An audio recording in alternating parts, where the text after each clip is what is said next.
जलन। ममता बहुत ही सीधी और प्यारी लड़की थी, वहीं सुनील एक सरल और आगे बढ़ने की सोच रखने वाला लड़का। सुनील, बेटा सुनील कहाँ है? अरे ज़रा एक गिलास पानी तो दे दो। हाँ माँ, अभी आया। क्या माँ, पानी तेरे सर के पास ही तो रखा है, क्या हो गया है? तबीयत खराब है क्या? अरे नहीं नहीं, वो उठने का मन ही नहीं कर रहा था तो देखा ही नहीं। वैसे क्या कर रहा है? यहाँ बैठ ना मेरे पास। माँ पढ़ रहा था। वो क्या है ना, नौकरी में तो वक्त नहीं मिलता, अब ऑफिस से घर आकर ही तो वक्त मिलता है। अच्छा ठीक है, पढ़ ले जा बेटा। सुनील पढ़ लिख कर और आगे बढ़ना चाहता था, लेकिन माँ की तबीयत खराब देखकर सोचता है कि शादी ही कर ले। कब तक माँ का ख्याल वो अकेले रख पाएगा? तो एक दिन, माँ ये ममता है, मैंने इससे शादी कर ली है। तुम्हारी तबीयत भी ठीक नहीं रहती तो मैंने सोचा शादी कर लेता हूँ। घर संभालने वाली और तुम्हें संभालने वाली कोई आ जाएगी तो अच्छा रहेगा। माँ अचानक से सामने बहू देखकर हैरान रह जाती है। बेटा ये क्या बात होती है? न बैंड, न बाजा, न दहेज, न शगुन, ऐसे कैसे बहू आ गई? माँ तू तो जानती है मैं नौकरी के साथ पढ़ाई कर रहा हूँ, तो कहाँ से इतना पैसा बचा पाता कि धूमधाम से शादी करता। वैसे भी माँ, लोग तो आकर खाकर निकल जाएंगे, इसलिए बस वैसे ही। माँ जी, मैं आपका ख्याल रखूंगी। वैसे भी ये आगे की पढ़ाई कर रहे हैं, अच्छा कुछ कर गए तो सबके दिन फिर से अच्छे आ जाएंगी। सास को ममता की बात ठीक तो लगती है, लेकिन मन में कहीं ना कहीं लगता है कि कहीं बहू बेटे को लेकर फुर्र ना हो जाए और फिर तो वो रह जाएगी अकेली। बेटा देख, मेरा जो कुछ भी है वो सुनील ही है, और सुनील का भी अब इस दुनिया में मैं ही हूँ और कोई नहीं। क्या सुनील? बिल्कुल माँ, लेकिन आज से ममता भी मेरे जीवन का अहम हिस्सा है, जैसे तू है। सास को बड़ा बुरा लगता है कि उसकी सल्तनत में कोई और हिस्सेदार कैसे हो सकता है। कैसे कोई और उसके 30 साल के बेटे की जिंदगी में अचानक से आकर बराबर का हिस्सेदार बन सकता है। देख बहू, मैं भले थोड़ा बीमार रहती हूँ, लेकिन इसका मतलब यह नहीं कि घर की चीज़ों में मेरा कंट्रोल खत्म हो गया है।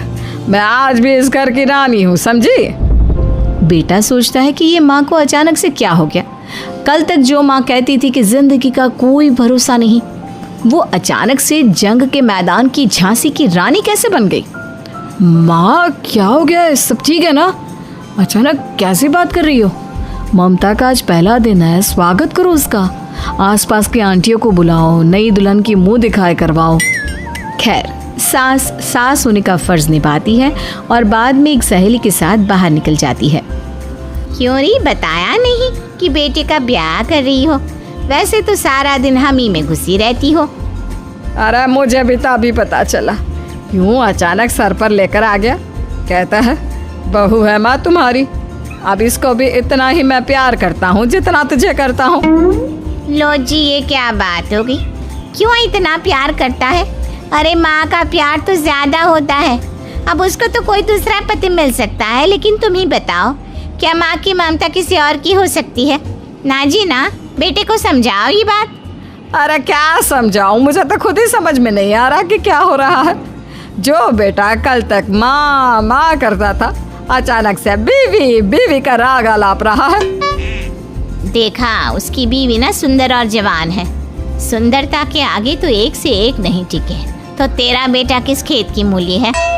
सास को भी समझ में आ जाता है कि बहू की सुंदरता के आगे माँ का प्यार किसी काम का नहीं। उधर बीवी, ए जी, अम्मा जी सहेलियों को छोड़ने गई थी, अभी तक आई नहीं, हम देख आए क्या? अरे रहने दो ना, आ जाएंगी। कहाँ जाएगी, उनकी आदत है, एक बार जाती है तो पूरी पंचायत खत्म करके ही आती है। अच्छा ही है, खाना वाना खा कर गई होगी। छोड़ो ना, घूमेगी तो खाना पचेगा, नहीं तो ऐसे ही खाट पकड़ लेगी। बहू भी शांत हो जाती है। उधर सास सोचती है कि आज थोड़ा देर से ही घर जाती हूँ, जब बेटा परेशान होकर ढूंढेगा तब मजा आएगा। बीवी को खुद ही पता चल जाएगा कि माँ के आगे उसकी दाल नहीं गलेगी। लेकिन वहीं दूसरी ओर घर पर, ए जी, माँ जी अभी भी नहीं आई, हमको तो घबराहट हो रही है कि क्या करें, जाकर पता करें किसी के घर। अच्छा, कहाँ जाओगी ये भी बता दो। पहला दिन है तुम्हारा इस घर में और एक ही दिन में मोहल्ला छानोगी क्या? हाँ, तो आप भी तो नहीं जा रहे हैं ना, हमको फिक्र हो रही है। अरे यार, ये रोज का है अम्मा का, खाओ और सो जाओ। बस फिर क्या था। बेटा बहू खाना खाते हैं और कमरे में सोने चले जाते हैं। उधर जब सास को कोई देखने नहीं आता तो वो हार कर घर आ जाती है, जहाँ वो देखती है कि सारे घर की लाइट्स बंद है। सास को गुस्सा आता है। बहू, ममता बहू कहाँ हो? लेकिन सारे दिन की थकी बहू को ऐसी नींद आती है जैसे किसी ने भांग की गोली खिला दी हो। वो तो नहीं उठती। उठकर आ जाता है बेटा।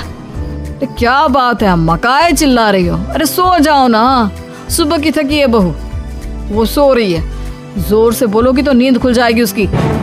माँ को गुस्सा आ जाता है। फिलहाल तो सो जाती है, लेकिन मन ही मन ढेर सारा जहर बहू के लिए भरा होता है। सुबह बहू चाय बना रही होती है कि सास धीरे से गैस तेज कर देती है, जिससे चाय का बर्तन जल जाता है। और जैसे ही बहू चाय का बर्तन उठाती है उसका हाथ जल जाता है। मेरा हाथ जल गया। वो जोर जोर से चिल्लाकर इधर उधर भागती है कि सास थोड़ी देर में उसके हाथ में पानी डाल देती है। हाय रे बहू, क्या कर रही हो? पहली बार रसोई छुई हो क्या?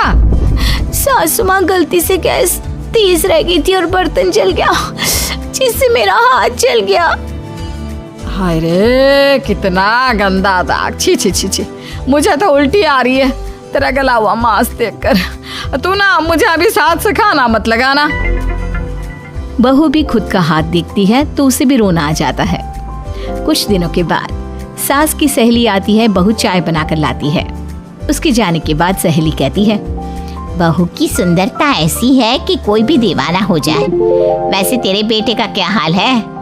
अरे वैसा ही है, बहू के पीछे लट्टू। क्या करूं, कुछ समझ में नहीं आ रहा। मैंने तो बहू के चेहरे पर दिवाली के पटाखे की चक्री फेंक दी, उसका पूरा चेहरा जल गया। अब देखो ना रही सुंदरता, और ना ही अब मेरा बेटा उसे पूछता है। अरे अब तो वो उसे छोड़कर दूसरी भी देखने को बोल गया है मुझे। बहू सारी बात सुन रही होती है। आंटी एक बात बताइए, क्या भरोसा है कि दूसरी सही आए और आपके अनुसार रहे? देखिए आंटी, मेरी सासू माँ को गलत बात सिखाने की जरूरत नहीं है। हमारा परिवार साथ में खुशी से रह रहा है। देख बहू, मेरी सहेली की बेइज्जती ना कर, वही अच्छा रहेगा तेरे लिए, समझी? बहू नहीं मानती है। वो बार बार उनकी सहेली को घर से निकल जाने को कहती है। तभी सास की सहेली पास के चूल्हे से लकड़ी लाकर बहू के चेहरे पर लगा देती है। बहू जोर जोर से रोने लगती है। अरे ये क्या कर दिया? मैंने कहाँ किया, ये तो तूने किया। तू ही नहीं चाहती थी कि बहू बेटे के साथ रहे, भला मैं क्यों करूँगी? मैं तो चली, निपटो अब। बहू रो रही होती है, दर्द से चिल्ला रही होती है, लेकिन सास उसे डॉक्टर के पास नहीं ले जाती। तभी पति आता है। क्या हो गया ममता? ये दाग कैसे लगा? तुम कैसे जली? ममता कुछ नहीं कहती, बस दर्द से करा रही होती है। पति माँ की तरफ देखता है। हो ना हो माँ, ये पक्का आपका काम है। आप ही ममता से जला करती थी ना। देखना माँ, अब पुलिस आएगी, केस बनेगा, लेकिन पहले मैं ममता को अस्पताल लेकर जा रहा हूँ। सभी अस्पताल जाते हैं, जहाँ डॉक्टर ममता की सास से कहते हैं, आपने तो नहीं जलाया ना बहू को? अब ममता की सास के तो पसीने छूट रहे होते हैं। वो घबरा कर कहती है, ना ना डॉक्टर साहब, कैसी बात करते हैं? हम क्या जलाएंगे अपनी बहू को? डॉक्टर ममता के पति से पूछते हैं। देखिए, क्योंकि ये ससुराल में जली है तो मामला पुलिस का बनता है, तो आप पहले पुलिस को बुलाइए, तभी इलाज पूरा होगा। सास डर जाती है कि अब तो बच्ची जिंदगी जेल में ही रहना होगा। रहने दीजिए ना, पुलिस को क्यों बुलाना? सारी हंसी खत्म हो जाएगी जब पुलिस के डंडे पड़ेंगे। बहू को जलाना भले ही बहुत आसान हो, लेकिन उसके बाद सारी जिंदगी जेल की हवा खाना। सास डर जाती है। पुलिस आती है। पास लेटी दर्द से करा रही ममता स्टेटमेंट देती है। तो क्या हुआ था? कैसे जली आप? ममता पास खड़ी सास को देखती है। बेटी बताओ, कैसे जल गई तुम? ओए, काका का किरण वाली शाहरुख, चुप, बिल्कुल चुप। सास चुप। सभी इंतजार करते हैं कि ममता क्या बोलेगी। जी मैं खाना बना रही थी, लकड़ी उड़कर मेरे ऊपर गिर गई और मैं जल गई। सास बहू की बात सुनकर रोने लगती है। देखा माँ, कितनी समझदार है ममता। ये चाहती तो, हाँ बेटा, ये चाहती तो मैं आज जेल में होती। मुझे माफ कर दे, मैं आगे से अभी कभी ऐसा नहीं करूँगी। बहू के साथ मिलकर रहूंगी, मुझे माफ कर दे। ऐसे ही और वीडियोस देखने के लिए चैनल को लाइक, शेयर और सब्सक्राइब करो।